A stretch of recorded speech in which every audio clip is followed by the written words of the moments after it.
It's coming! Get me out of here!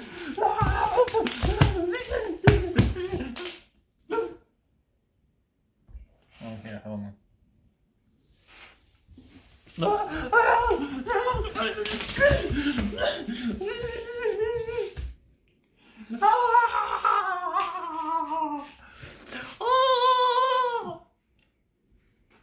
You gotta go over there and look around and stuff, remember? Just go around and look around, please.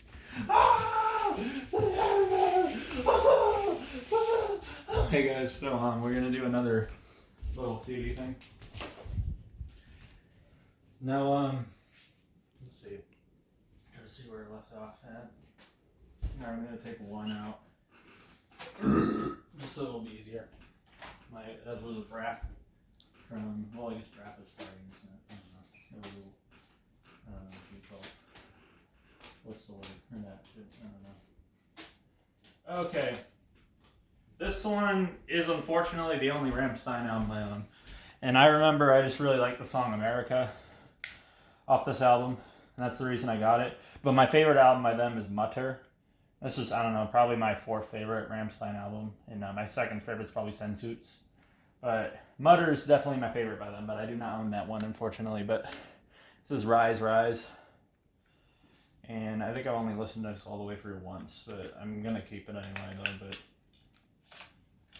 But it's an alright album, though. But I think Mutter is better. But unfortunately, this is the only one I own.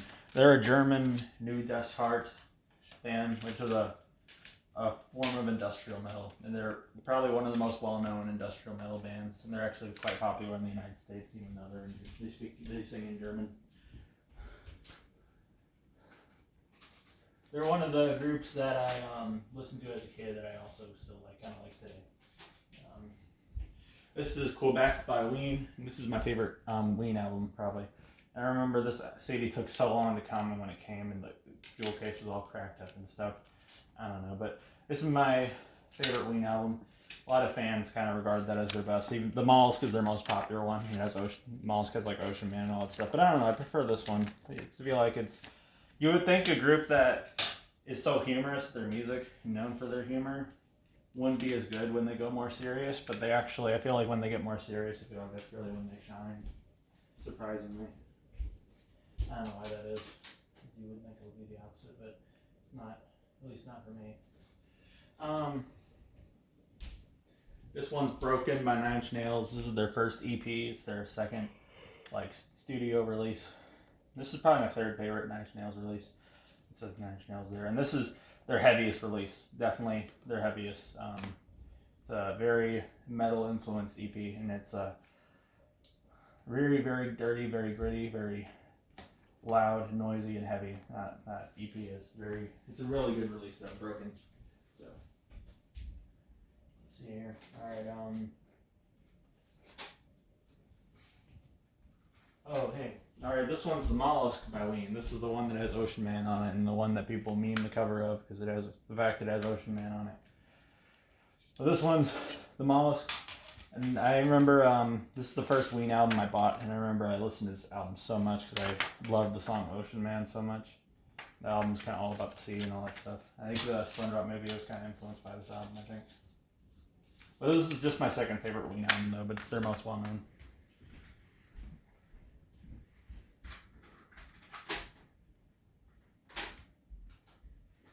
Alright, so this one is Revolver by the Beatles, and let's see, so this is probably my third favorite Beatles album. I think there's a lot of people that kind of see this as diehard Beatle fans that see this as their best album. For me, it's my third favorite. My favorite's Abbey Road and the White Album, and probably this, but Revolver's still really good. The song Tomorrow Never Knows is one of my favorite Beatles songs, though, the last song off this album. And Eleanor Rigby's another good song, For No One. And also Yellow Submarine's on this, and that's one of their most overrated songs in my opinion, but I don't know, it's an okay song. That's definitely the worst song on that album. Yellow Submarine is definitely the weakest song in this album, though. But it's, it's one of the most well-known. But it's just, I don't know, it's just not or it's very easy to play, all that stuff, It's just a little custom CD I made of Even Compromised by Lil. I'm not gonna do that one. Alright, it's a little best of for David Bowie, and that's a gift my ex-girlfriend got me, but I'm not gonna go for that one though, because it's a greatest hits. But it's okay. I think I already unboxed that one too, so I'll feel that. I'll do that one anyway. Okay. Oh, and that reminds me, this is actually a shirt my girlfriend got me too. This one I'm wearing right now. Pink Floyd shirt. She got me. I went on the day with her yesterday. Anyway, so this is a CD my ex-girlfriend got me. And it's a Greatest Hits album by David Bowie. And I guess, I don't really like Greatest Hits album, but I guess it's a bit of a exception because I did like this gift a lot when she got me, because a lot of David Bowie's better songs are, like a lot of his best songs are on different albums, feels like.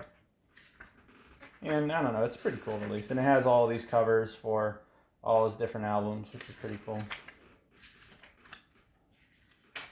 But yeah, I think this is a cool CD though, anyway. That's the only, and I don't know why it has a little American flag, but that's very cool, I guess, because he's not from the United States, but I don't know, maybe it's just because it's an American CD, I don't know. Maybe in England it will have the British flag. But this one's The Chronic by Dr. Dre.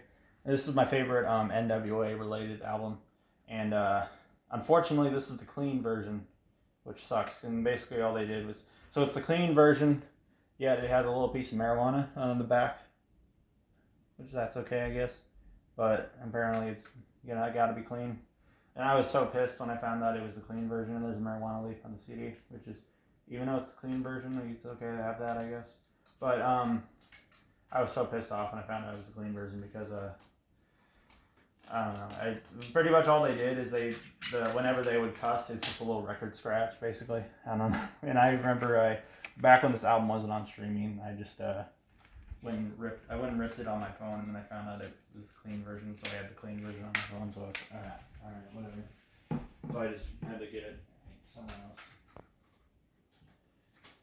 Alright, let's see here. Okay, oh, hey. Alright, so this one is Lateralis by Tool. This is my favorite Tool album.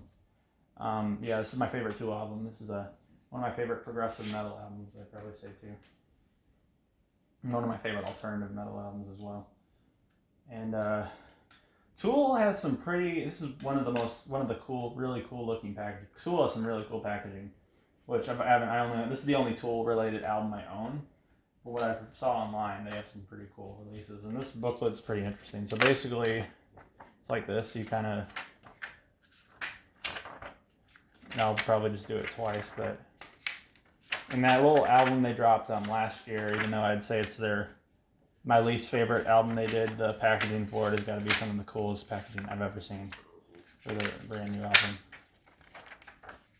But yeah, I think that's pretty cool though. But yeah. But my second favorite by them is probably Anima. And I wouldn't really say they have a bad album, but I don't know, their new album though is definitely their weakest. It was Undertow I thought was their weakest for a really long time, but no, I think their new album is their weakest now. Well, I mean, unless you count their first EP, then Undertow would be their weakest, but in my opinion. Alright, this one's Vitaology by Pearl Jam. And I actually have never listened to this album, but I like Pearl Jam, and this is just originally belonged to my dad. But the cover for it's kind of cool. It's like a book, which is kind of interesting. And they're like this.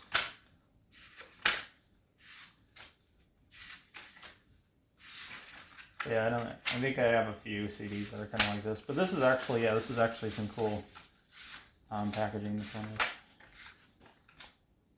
That's the CD right there. But I have never listened to this. But I listened to 10 by Pearl Jam. It's one of my favorite grunge releases. I don't listen to a whole lot of grunge though, but I like that album though. Alright,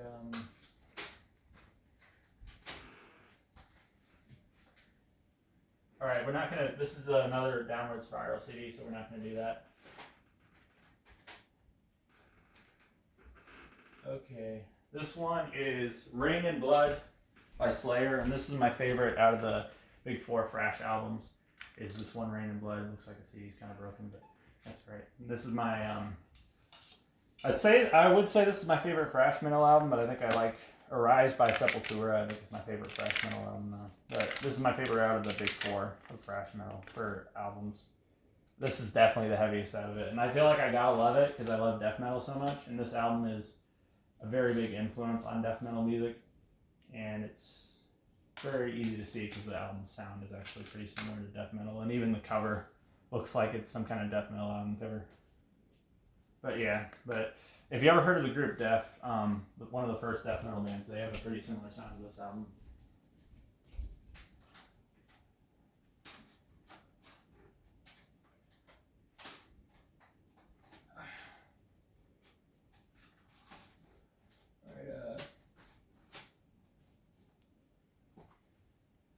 All right, this one, we'll do this CD and then we'll call it up quits for the day. All right, this one's Hospice by the Antlers. This is a really, really sad album. This one is, it's a concept album about a wife struggling with cancer in hospice, and she, her husband or her boyfriend or something like that don't have a very good relationship, but he's trying his best to try to go and save her, and she ends up dying anyway. It's a very depressing album. This one is. I remember I listened to this a whole lot. I don't listen to it as much as I used to, but I don't know. It's still a good album though. This one is. So, the song "Bear" and the song "2" are probably my favorites off of it. All right, but that's it for today, and I appreciate you guys for watching. Thank you so much, and goodbye.